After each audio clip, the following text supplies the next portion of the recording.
Hi everybody, welcome back. This is part two, showing the construction of this low relief warehouse with some hints and tips for you. So I'm up to the stage now where I've now glued the various cover layers onto the cards, and here's the one on the hard card, the 1mm. So as you can see there, that's really all sort of nice and tidy up in the corner.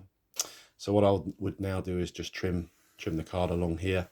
And then I've got all this piece of card left over for my next project, and obviously would go on to cut out the individual pieces there that are already mounted onto the hard card. Then this is the medium card, which really you can see takes up a very small piece of the A4 card. Again, all nicely neat up in the corner. Trim that over, keep the other piece for another project. And then the single piece that you mount onto light card. I've already got a leftover piece of light card I've used from something else, so again we'll keep the rest of that and that'll be trimmed over ready. And then there is the cover layers ready to cut out, which obviously just printed straight onto the paper. So I'm just going to talk about cutting. Most of my cutting is just done by one of the standard throwaway knives like this. Obviously you've got the snap out parts of the blade. You can still get a pack of 5 of these, or maybe 4 of these now, for about £1, and each one comes with 10 snap away blades. So all of your bog standard cutting, just go ahead and use one of those. It'll last forever and it's cheap as chips. I do recommend that you get a scalpel. Obviously this is the Swan Morton one with the very sharp blades that you change at the top there. I will use this for all the intricate cutting and shapes that are sort of more difficult to cut rather than straight lines. And I also use this for all of the fiddly things like cutting out windows and tiling and stuff like that. So that will last a long time as long as you use it for the right things, and you just use this blade for all of the mass cutting that you need to do. And then you don't need to change the blades on these very often. So they're the only 2 knives I have. Maybe if you're cutting in 00 gauge where you're doing lots of 2mm cuts, because the card in 00 is 2mm, you probably want to get the next size up from this, because you do get much bigger throwaway knives than this, but this works well for me. In the N gauge, obviously you're going to need yourself a decent ruler for cutting. Now this is the standard ruler that people tend to recognize, your good quality steel ruler. I used this for a while, but it drove me up the wall because it's so slippery. So, you know, you go to cut on something and it's just got no rolling resistance at all. So as your knife goes across, the amount of times the ruler would slide down like that, and I'd end up with a slightly curved line. I heard people talk about maybe on the underside of this you can sand away the underside. That probably would work to make it abrasive on the surface, or even someone suggested actually sticking some strips of sandpaper on the underside here so that you've got a really good leverage, which I guess would work.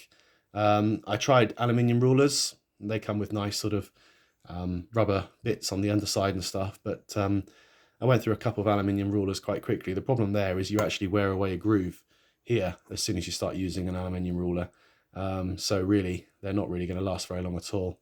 So I wouldn't recommend aluminium. But what works for me is I got this cheap and cheerful ruler, which is steel.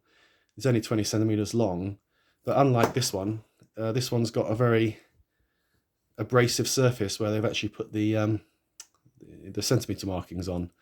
And this actually just works a treat. It just always stays in place. It's very tacky, really grips well on paper and card, and I don't have any problem at all. So in N gauge for me, this little cheap 20 centimeter steel ruler, which, you know, I got as part of a modeling pack from China, cheap as chips really, but it actually works really well, much better than the good quality steel ruler.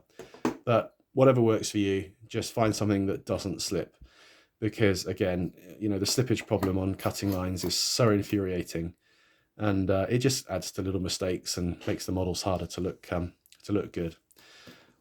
When you are cutting, by the way, you always cut above what you're trimming away. So in other words, you're cutting with the empty space in front of you. Never cut like this. You won't get it as accurate. You can't see it. You'll either end up cutting slight parts of the actual overlay away, or you'll end up with a very slight white line. Always cut at the top. That's my tip for cutting. The other thing I'm going to talk about is cutting out windows. I think cutting out windows, particularly in N-gauge, is one of the hardest things to do. So you see on this kit here, you've got a door window and the office window just here.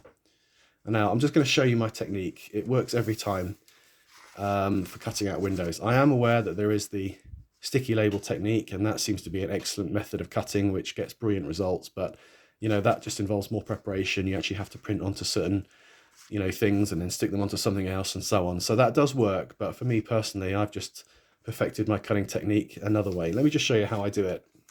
So on a rough piece of paper here, I've just mocked up a window frame like this one. Okay, so this is, let's say this is the window, and this is my blade.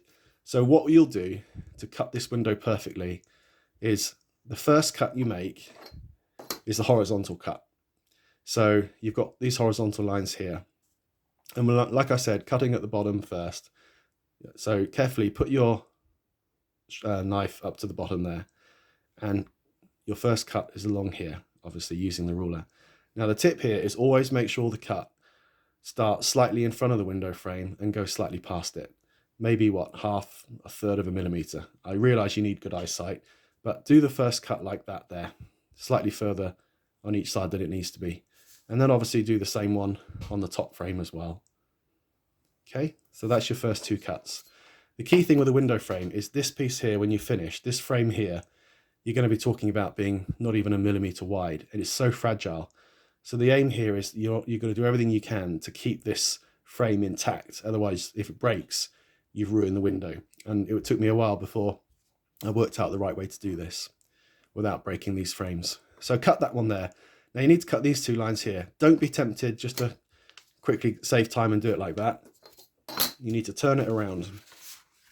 And again, really accurately, using your ruler and your scalpel, make the horizontal cut along the window frame there. And again, do it slightly further on each side than it needs to be. And then do this one here. So then you've cut all of your horizontal lines on your window. And you know you've definitely got a good gap between this cut and this cut because you've been in control of it. You've done it the right way. The next thing you do, turn it on the side. And then you're going to cut these two here.